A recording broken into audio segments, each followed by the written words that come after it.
Bunny found a brush. Swish, swish, swish. Hidden in the flowers. Wish, wish, wish. Wow, said Poppy, what can it do? She painted a butterfly, and away it flew. Hop, hop, hop.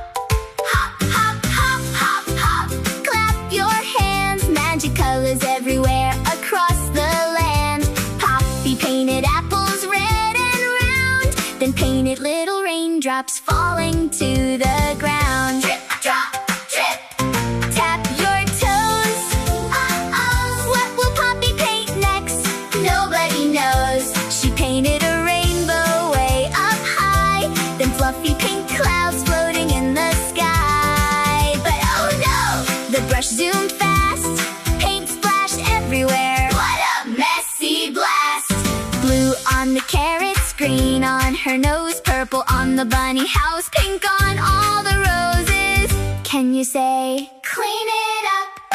Poppy giggled happily. Magic can be wild, and she cleaned the colors up like a careful child. Swish, swish, swish. The magic was through, and the little paintbrush sparkled bright blue. Good night, Poppy Bunny. Hip, hip, hooray! What magical adventure will happen next day?